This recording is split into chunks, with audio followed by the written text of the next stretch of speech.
오늘은 빌립보서 강의 20번째 시간입니다. 말씀의 부분은 빌립보서 4장 10절에서 19절.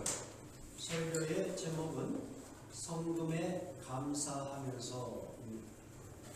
바울은 빌립보 교인들을 향한 마지막 인사말을 하기 전에 빌립보 교인들이 그동안 보내준 재정적인 지원에 대한 여러 가지 생각들을 언급하고 있습니다. 바울은 재정적인 지원을 두 가지로 표현하고 있습니다. 하나는 주고받는 것이다. 15절에 그렇게 되어 있죠. 내가 마귀의 군대를 떠날 때 주고받는 내 일에 이렇게 표현을 했어요. 재정적인 지원을 주고받는 것으로 표현했고요. 이 부분이 헬라어 본문에 의하면 부기의 대차 대조표, 거래 계좌를 뜻하는 그런 단어를 사용했다는 것입니다. 그러니까 여러분이 대차 대조표 보면은 수입과 지출 이 항목들이 있잖아요. 그럴 때 사용했던 그런 단어다. 주고 받는 일은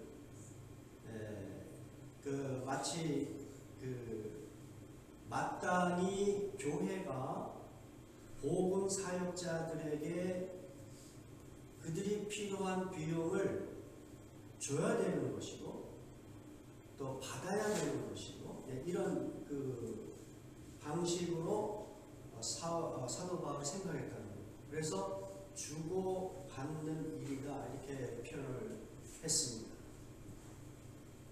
지금 이제 사도 바울이 우리가 흔히 알고 있는 대로 선교 사역을 하고 있으니까 오늘날 우리가 이해하기 쉬운 용어로 선교헌금이 되겠죠. 선교헌금을 그렇게 표현한 것입니다. 그렇지만은 오늘 전체적인 본문의 내용을 우리가 적용할 때에 단순히 선교헌금만에 가는 문제가 아니라 교회가 사역자들을 향하여 또는 더 크게 보면 여러분들이 헌금을 드리는 것까지 다 포함해서 이것이 어떤 의미가 있는가, 그런 것들을 오늘 본문 속에서 같이 배우고 적용할 수 있기를 원하는 것입니다.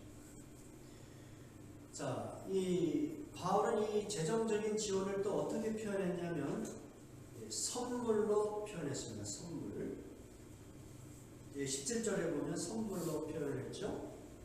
근데 이때 이 선물이라는 것, 영어식으로 기프트인데 단순히 어떤 일반적인 선물이 아니라 사도 바울에게 가장 기본적인 것, 생계에 필요한 것들을 지원해 준 것을 가리키고 있다는 것이죠. 그래서 우리가 흔히 이렇게 생계와 관련 없이 그냥 이렇게 주는 선물 그 정도가 아니라 근원적으로 생계할 수 있도록 지원해주는 그 금액으로서 선물이라는 단어를 사용했다는 것입니다. 그래서 이제 사도 바울은 오늘 본문에서 이 재정적인 지원을 주고받는 일 또는 선물로 표현했는데 저는 오늘 이 두 단어를 합쳐서 성금이란 단어로 이렇게 규정하고 여러분에게 이제 말씀을 전하려고 하는 것입니다. 제가 이제 목회자로서 성도 사이에서 주고받는 일들이 있단 말이에요. 그때 저는 이 주고받는 이 재정적인 거를 저는 성금으로 지금까지 표현해왔고 또 지금도 그렇게 생각하고 있어요. 우리나라 말의 이 성금이라고 하는 것은 정성으로 내는 돈을 가리키고 있거든요. 단순히 어떤 의무적으로 이렇게 지출하는 또는 그것을 받는 이런 행위가 아니라 거기에는 우리가 이제 살펴보겠지만 그거 이상의 것이 담겨 있는 돈이거든요. 그런 마음에서 그런 뜻에서 성금이라는 단어로 제가 오늘 말씀의 모든 내용들을 이런 단어로 사용하겠습니다. 그러니까 교회에서 주고받는 재정적인 것, 또 더 크게 확대하면 이 헌금까지도 결국 다 이 성금이란 단어에 포함된다. 그렇게 생각을 합니다. 자, 그러면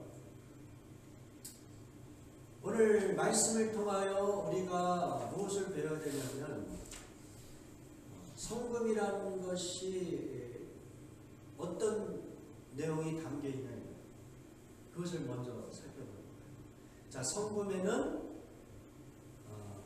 주는 사람의 그 생각과 마음이 담겨 있다는 것이죠. 자, 빌립보서 4장 10절 같이 공부합니다. 내가 주 안에서 크게 기뻐함은 너희가 나를 생각하던 것이 이제 다시 싹이 나니 너희가 또한 이를 위하여 생각을 하였으나 기회가 없으니라. 너희가 나를 생각하던 것이 이제 싹이 났다. 이 말은 빌립보 교인들이 한동안 바울에게 재정적인 지원을 하지 못했다는 것이죠. 그러다가 어느 시점에 에바브로디도를 보내면서 그를 통하여 재정적인 지원을 하고, 그것마저도 부족하니까 그냥 에바브로디도를 아예 같이 살게 만들어서 그의 재정적인 든든한 후원을 하잖아요. 그것을 우리가 생각할 수가 있고요. 그리고 15절과 16절을 참고를 하면 바울이 빌립보 교회 설립 초기 마게도냐를 떠날 때에 빌립보 교회가 바울에게 성금을 보냈다는 것을 우리가 알 수 있고요. 또 데살로니가에 있을 때에도 2번이나 빌립보 교회가 성금을 보냈다는 것을 알 수 있습니다. 이렇게 물질적인 지원이 있었는데 어떤 이유인지 모르지만 한동안 그 지원이 끊겼단 말이에요. 그런데 에바브로디도를 통해서 다시 재정적인 지원을 받게 된 것을 언급하고 있는 것이죠. 그러면서 바울이 사용한 단어를 보세요. 여기 보면은 너희가 나를 생각하는 거예요. 10절에 또 이를 위하여 생각을 하였으나 기회가 없었다. 그러니까 이 성금이라고 하는 것을 그렇게 표현하고 있는 거예요. 너희가 나를 생각하는 것을. 그러니까 성금에는 그런 것이 담겨 있어요. 도움이 필요한 그 사람에게 단순히 돈을 주는 것이 아니라 그 사람을 생각하는 것이죠. 또 우리 성도들은 또 그냥 생각만 하지 않잖아요. 그를 위하여 축복 기도도 하잖아요. 축복 기도. 그 마음의 정성을 이렇게 모아서 재정적인 지원을 하는 것이죠. 이런 면에서 바울의 입장에서는 단순히 내가 부족한 돈이 채워졌기 때문에 기뻐하는 것이 아니에요. 그렇죠? 무엇 때문에 기뻐하는 거예요? 빌립보 교회가 나를 다시 생각하고 있구나. 나를 위하여 기도하고 있구나. 네. 나를 위하여 마음을 쓰고 있구나. 네. 그런 측면에서 어떻게 해요? 주 안에서 크게 기뻐하였다고 고백하고 있는 것입니다. 저도 개인적으로 그런 경험을 합니다. 뭐냐면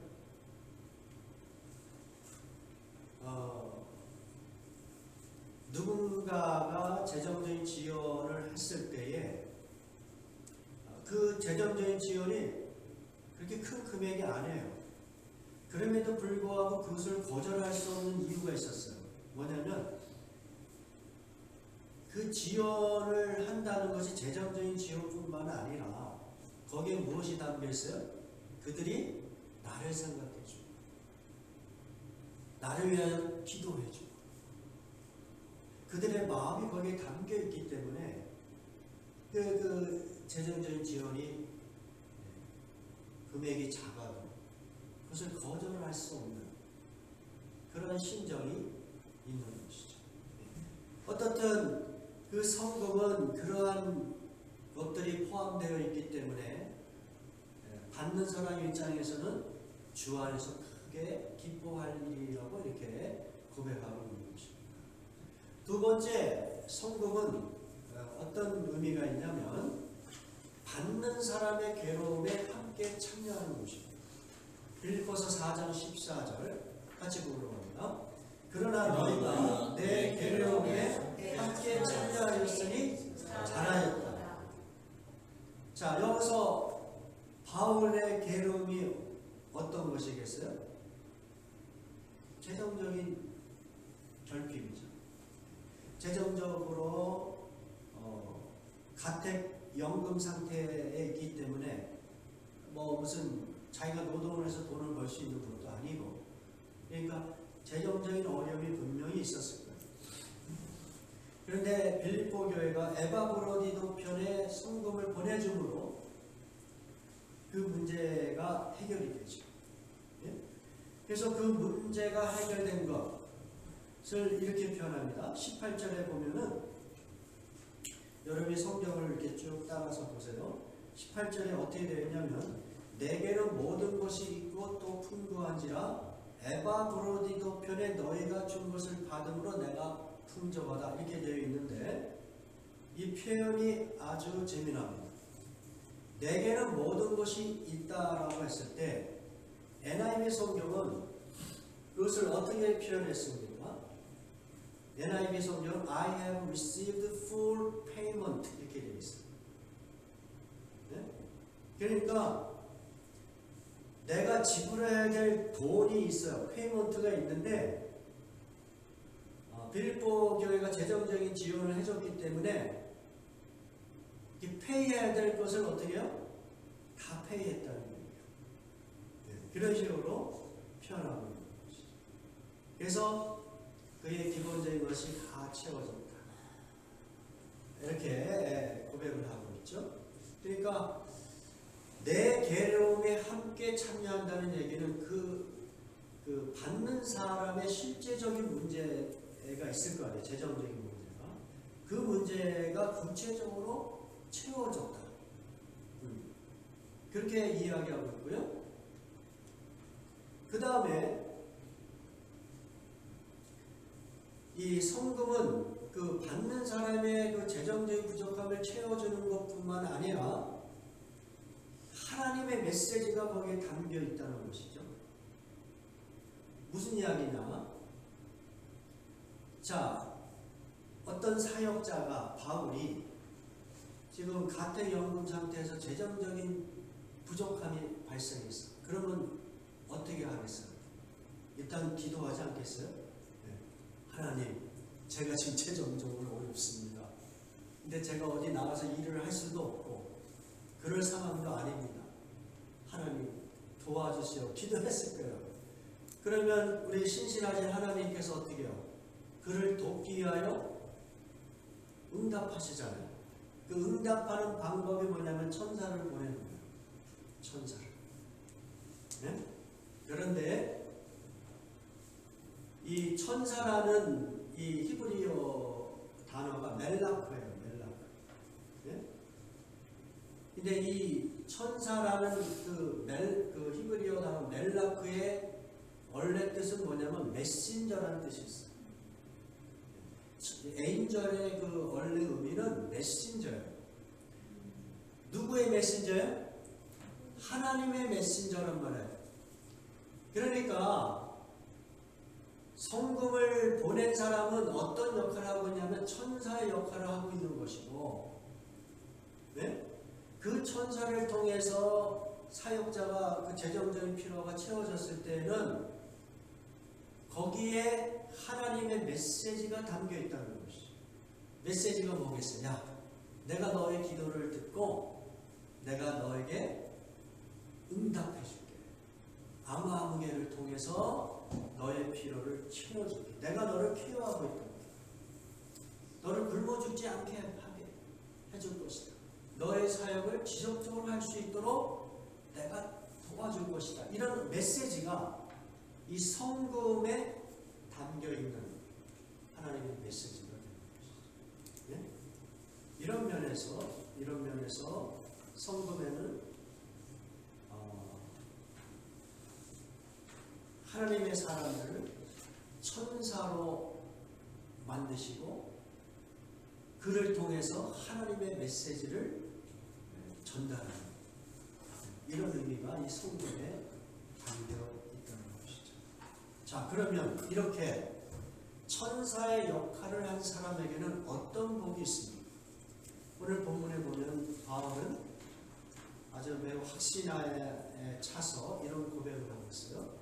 자, 천사의 역할을 한 사람에게는 하나님의 풍성한 복이 주어진다. 이렇게 이해하고 있습니다. 그 부분을 같이 공독합니다. 빌립보서 4장 17절에서 19절입니다. 내가 선물을 구함이 아니요 오직 너희에게 유익하도록 풍성한 열매를 구하며 내게는 모든 것을 있고 또 풍부한지라 에바 도로디도 편에 너희가 준 것을 받음으로 내가 부족하니 이는 받으신 만한 형기로운 재물이고 하나님을 기쁘시게 하는 것이라. 나의 하나님이 그리스도 예수 안에서 영광 가운데 풍성한 대로 너희 모든 쓸 것을 채우시리라. 이렇게 되어 있습니다. 자, 지금 사도 바울은 빌립보 교회가 보내진 그 성금에 관심을 두기보다 오히려 그 성금을 보낸 빌립보 교인들이 받을 하나님의 풍성한 복, 그 열매에 더 관심이 있다고 이야기하고 있습니다. 네? 그런데 그렇게 표현한 이 표현이 매우 재미납니다. 17절에 보면 이렇게 되어 있어요. 내가 선물을 구함이 아니라 오직 너희에게 유익하도록 풍성한 열매를 구함이라 이렇게 되어 있죠. 자, 이제 화면을 한번 띄워봐 주세요. 빌립보서 4장 17절에서 19절 보면은 영어 성경에 어떻게 되어 있어요? 17절에 But I'm looking for what may be credited to your account 이렇게 되어 있잖아요. 네? 우리나라 성경에는 두리뭉실하게 표현이 되어 있지만 그러나 헬라어 원문 이 본문의 그 단어를 보면은 어떻게 되어 있는 거냐면 이 번역이 그래도 잘 되어 있는 번역이란 말이에요. 유익하도록 우리나라 말에 유익하도록이라는 단어가 사실은 어카운트예요. 장부.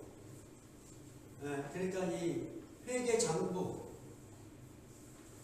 이 성금을 보내준 여러분들의 회계 장부가 있단 말이에요. 그 장부가 있는데 그 다음에 풍성한이라는 단어는 이 본문에서는 그것이 번역이 제대로 안 됐지만 increase라는 단어예요. increase. 네. 그리고 열매라는 단어는 상업적인 그 단어로 profit, gain 이런 의미가 있습니다. 그래서 이 부분을 가지고 NIV 성경이 이렇게 번역을 한 거예요.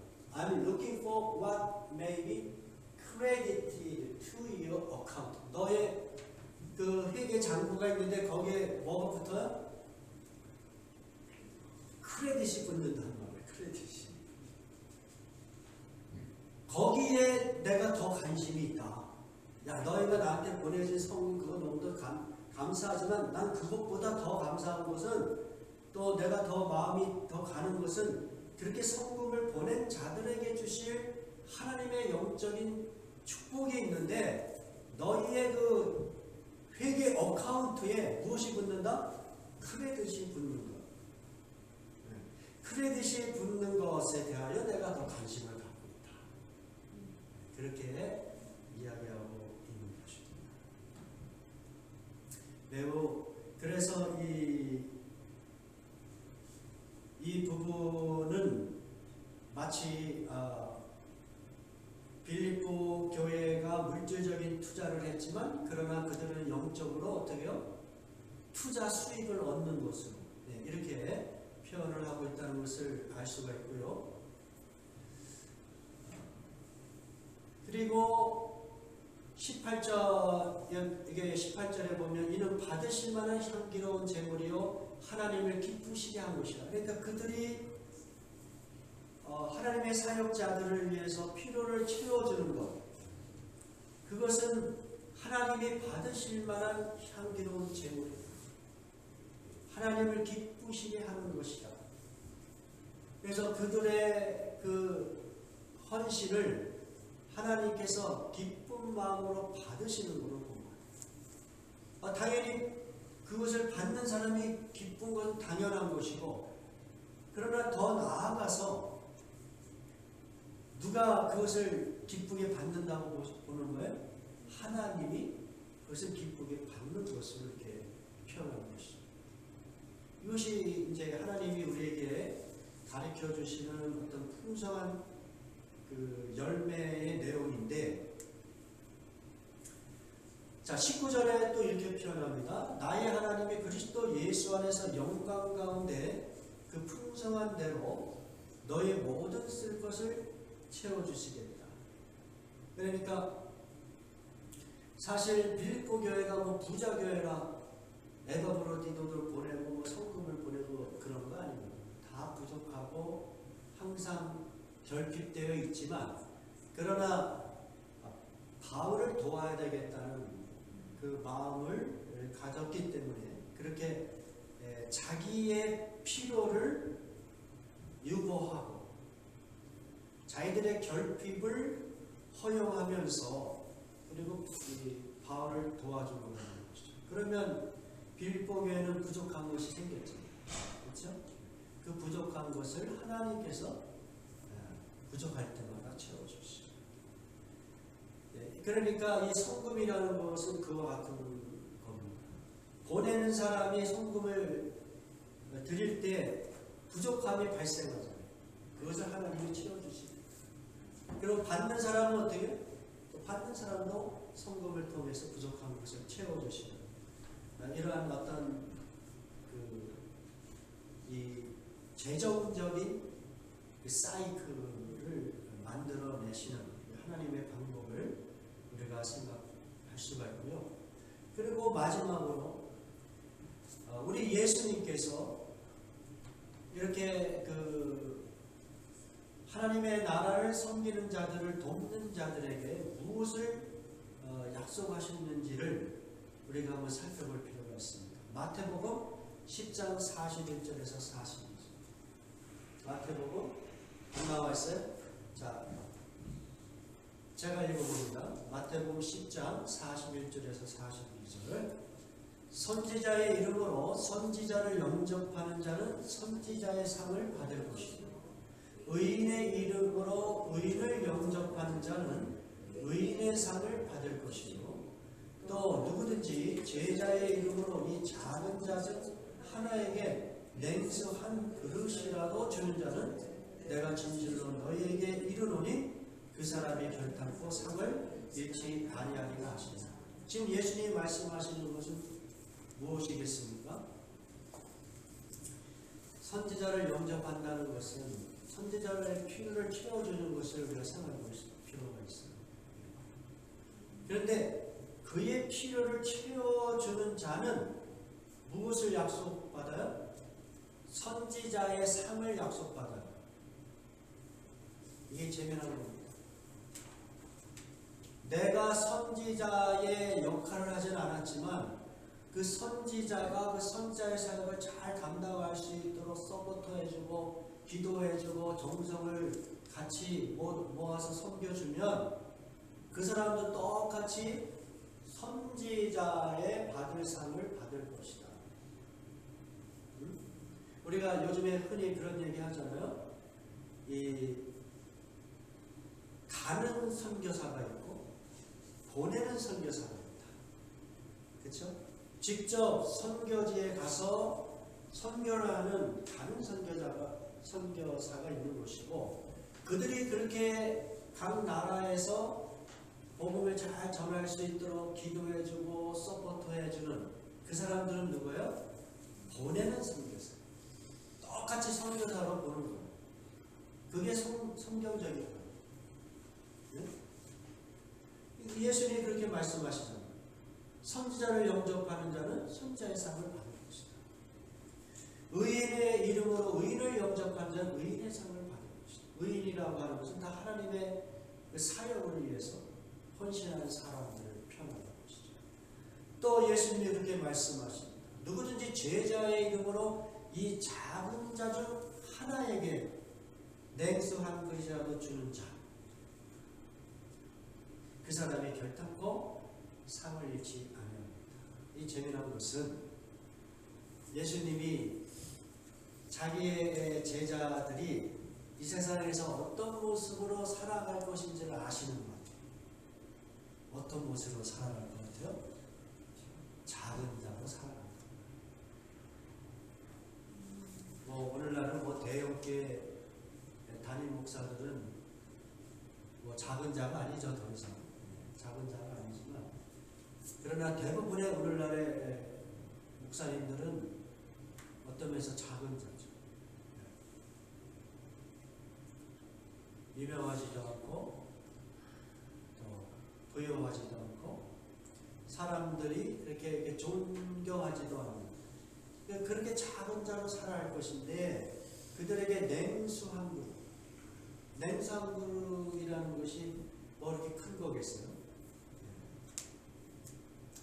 그러나 여러분, 이 중동 지역에서 냉수 한 그릇은 얼마나 필요하고 정말 이게 후련하게 해주는 귀한 것이잖아요. 그렇지만 그것이 뭐 이렇게 비싼 건 아니란 말이에요. 작은 것이지만은 그 작은 자들을 섬길 때에 그 사람이 결단코 상을 잃지 않을 것이다. 이렇게 예수님께서는 하나님의 사역자들을 받아들이고 환대하는 그러한 사람들의 그 봉사를 단순한 어떤 도덕적인 선행 이상의 가치로 평가하시면서 아예 그냥 네가 선교사다, 네가 선지자다, 네가 목사다, 그런 상급을 너희가 받을 것이다 라고 그렇게 약속하고 있다는 것입니다. 이제 말씀을 마무리하겠는데요. 바울은 이렇게 성금에 대해서 여러 가지 생각을 전달하면서 혹시나 내가 이런 얘기들을 하면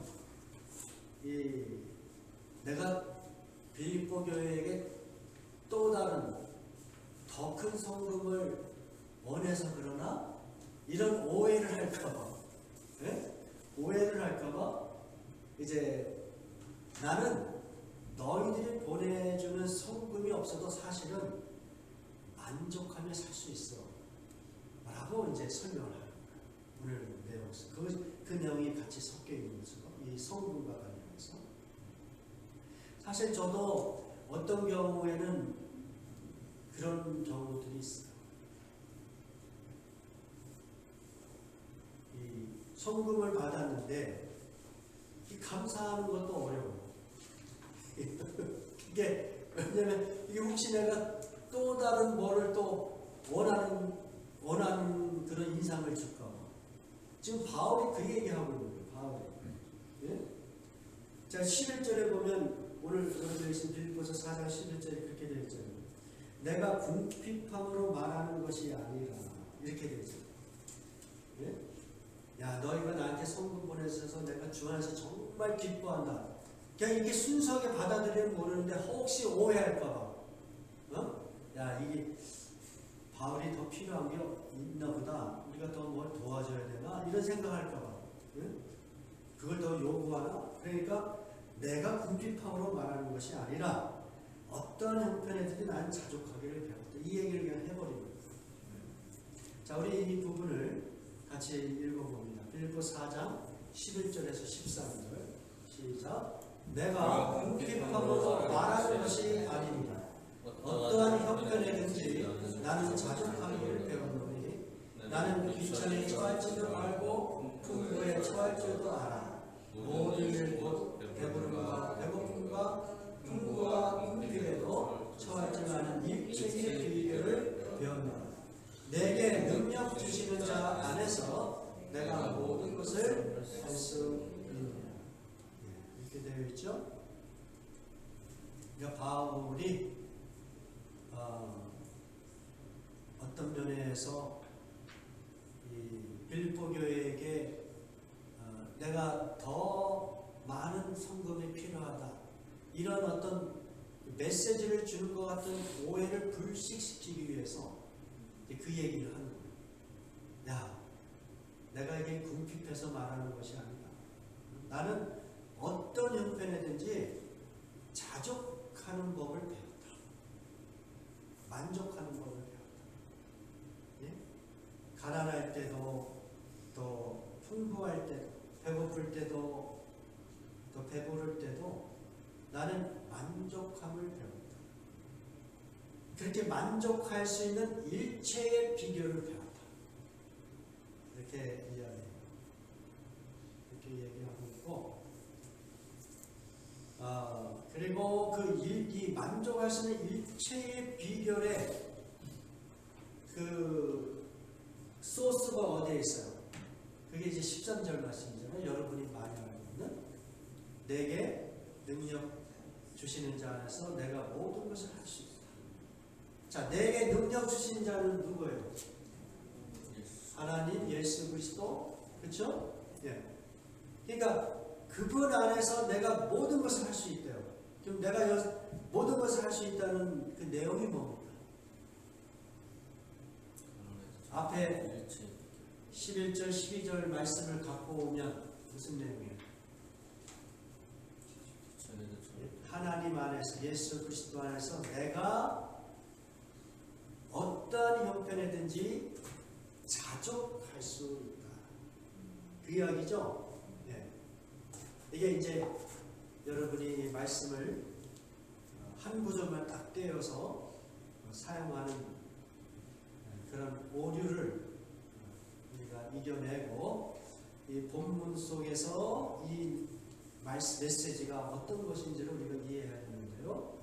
내게 능력 준 자 안에서 내가 모든 것을 할 수 있다는 얘기는, 뭐 예수님 믿으면 내가 무조건 병도 고치고, 가난한 자가 부자가 되고, 예? 실패한 자가 성공할 수 있다, 이런 어떤 긍정적인 메시지를 이야기하는 것이 아니에요. 내게 능력 준 자 안에서 내가 모든 것을 할 수 있다는 것은 전제가 있어요. 내가 바알과 같이 이렇게 하나님을 잘 섬기는 사람인데도 그가 살아가는 현실은 어떤 현실입니까? 배고플 수 있는 현실이에요. 필요가 채워지지 않을 수 있는 현실이에요. 그때 예수 그리스도 안에서 내가 모든 것을 할 수 있다는 얘기는 무엇이에요? 내가 배고파도 어떻게요? 만족할 수 있다. 그 얘기예요. 그렇죠? 네. 자, 그 다음에 배부를 때도 있어요. 배부를 때도 있어요. 그때 내게 능력 주신 자 안에서 내가 모든 것을 할 수 있다는 얘기가 뭐겠어요? 내가 배부르고 막 이 바울의 사역이 막 풍성해져서 막 대형교회를 이루고 유명해져. 그래도 내가 모든 것을 할 수 있다는 얘기는 뭐겠어요? 교만하지 않는다. 여러분, 우리가 부유해지면 또 뭐랄까요? 뭔가 자기가 원하는 대로 일이 잘 풀리면 우리 안에 무엇이 싹터요? 교만함이 싹터요. 또 내가 하는 일마다 막 실패하고 너무 가난하고 그냥 쪼들려. 그러면 내 마음에 무엇이, 어떤 마음이 생겨요? 마음이 막 쪼라들잖아요. 그리고 저도 알게 모르게 제 안에도 그런 부분이 많이 들어와 있다는 것을 깨닫게 되는데, 이게 너무 어려우면 이 사람의 생각과 이 정신세계가 아주 분풀이 너무 쪼들면 이게 쪼그라져요. 이 자존감이 낮아져요. 그럴 가능성이 커요. 그리고 부자 앞에서 어떻게요? 또는 대형교회 목사 앞에서 또는 성공한 사람 앞에서 그렇지 못한 사람은 어떤 마음이 들어요? 마음이 구차해져. 비굴해져요. 비굴해져. 그렇지 않아요? 그런 마음 여러분 경험 못했어요? 나는 했는데. 네. 대형교회 목사인데 너무 젊은데 대형교회 목사예요. 네. 그래서 자기도 모르는 사이에 내 안에 이게 상대적인 어떤 빈곤, 실패의식 이런 것들이 싹 들어오면 사람이 비굴해집니다. 그런 사람이 옆에 이렇게 부자들 옆에 있습니다. 비굴해집니다. 그런데 내게 능력 주신 자에서 모든 것을 할 수 있다는 얘기는 뭐예요? 나보다 훨씬 더 큰 성공을 이루고 부유하고 건강하고 아름답고 나보다 머리숱이 많고 키가 크고 그런 사람들 앞에서도 내가 모든 것을 할 수 있어. 그 얘기 뭐예요? 비굴해지지 않는 거예요. 자존감을 다 지켜내요. 그리고 지금 바와 같이 모든 상황에서 만족하는 누구 안에서? 하나님 안에서, 예수 그리스도 안에서. 그게 예수 그리스도 안에서 모든 것을 할 수 있다는 고백이에요. 예? 뭐 예수 그리스도 안에서 여러분이 이제 더 이상 가난하지 않다, 부자다, 성공할 것이다. 이런 것이 보장되는 것이 아니라 그런 것이 보장되지 않을지라도 비굴해지지 않고 자존감을 지켜내는 예? 사방에서는 다 그 자존감을 그냥 깎아내리잖아요. 여러분의 와이프가 될 수도 있고 남편이 될 수도 있고 친구가 될 수도 있고 넌 그거밖에 못해? 자존감을 막 깎아내리고 그럴 때 비굴해지지 않고 그게 뭐예요? 예수 그리스도 하나님 안에서 내가 모든 것을 할 수 있다는 이 신앙 고백으로 살아나면 이 안에 만족합니다. 여러분 오늘날 사람들은 특별히 한국과 미국에서 사는 사람들은 더 이상 생존을 위한 결핍을 경험하지 않아요. 먹고 마시고 있는 문제 때문에 그렇게 어떤 절대적인 결핍을 경험하지 않습니다. 그럼에도 불구하고 사람들은 계속해서 결핍증에 시달려요. 자존감이 막 무너지고 열등감이 막 생겨요. 그게 뭡니까? 다른 사람과의 그 어떤 부요함, 성공을 비교해야죠.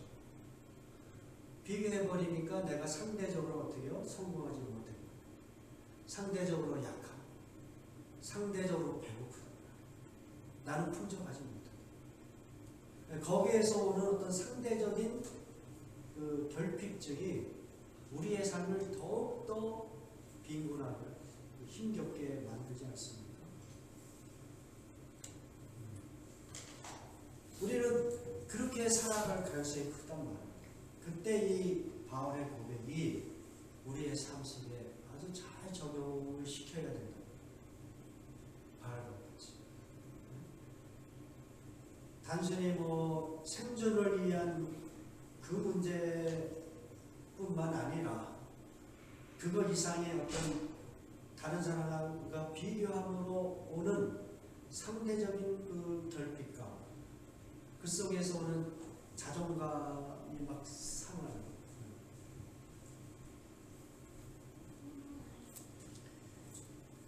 자, 그러한 것을 극복해 나갈 수 있는 것은 결국은 내게 능력 주시는 자 안에서 가능하다. 자, 그렇다면 우리는 내게 능력 주시는 그 하나님 안에 있어야 돼요. 하나님 안에. 근데 이게 뭐냐? 이게 뭐냐? 이게 바로 회개다. 회개다. 예? 메타노이아. 이 헬라어로 예수님이 회개하라 천국이 가까웠다라고 하시잖아요.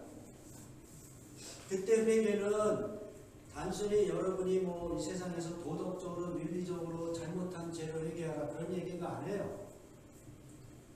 지금까지 너희들은 세속적인 가치관과 하나님 없는 사람들이 열광하는 것들을 추구하면서 그것 때문에 어떤 영적인 결핍, 정신적인 결핍 이런 것만 누리면서 자존감 막 가라앉은 그러한 삶을 살고 있는 너희들, 그러한 삶의 방식을 어떻게 해요?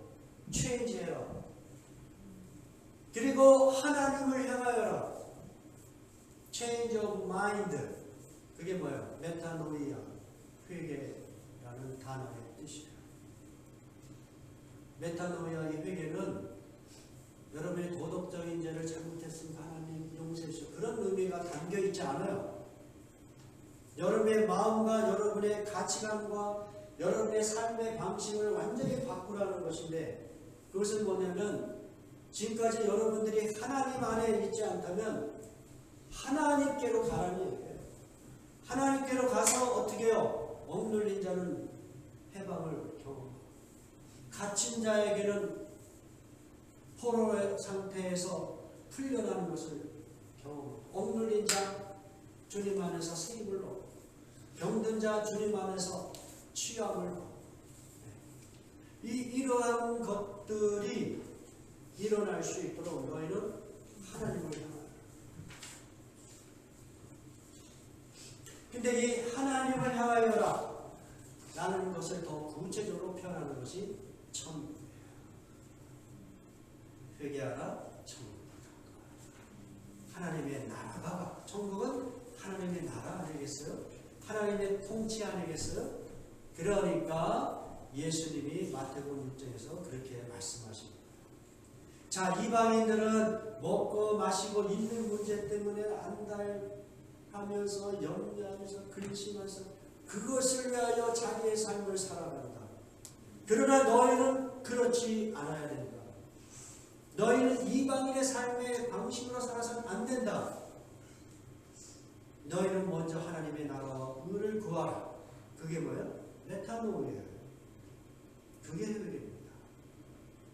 그렇게 하나님의 나라와 의를 구하는 삶을 살아가는 것이 모든 상황 속에서 여러분이 만족할 수 있는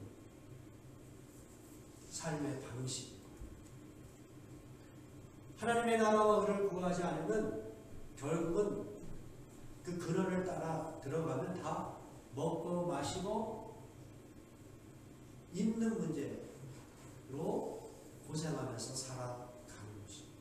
그러므로 성도는 하나님의 나라와 의를 구하는 공통의 삶의 목표를 향하면서, 그러면서 어떻게 해요? 물질적인 도움을 서로 주고받는 거예요. 오늘 말씀에 나와 있는 이 성금을 주고받고, 그래서 그 필요를 채워요. 네. 또 하나님 그것을 채워주시기도 하고, 하나님이 하나님의 사람들을 천사로 사용하셔서 채워주시고, 그래서 그 물질적인 필요들을 채워가면서 그렇게 채워가는 하나님의 사람들에게 영적인 풍성한 열매를 약속하세요. 그래서 그 사람들은 어떠한 상황 속에 있든지 하나님의 나라와 의를 향한 분명한 삶의 목표와 공동의 그 방향이 있기 때문에 그 삶의 모든 정황 속에서 모든 것을 할 수 있다. 그게 뭐예요? 만족하면서, 자존감을 지켜내면서, 하나님 자녀의 그 자존감을 지켜내면서 구차하거나 비굴하지 않고 교만하지도 않으면서 그렇게 겸손하게 하나님의 나라를 부르며 살아가는 것입니다. 우리 다 같이 기도하겠습니다.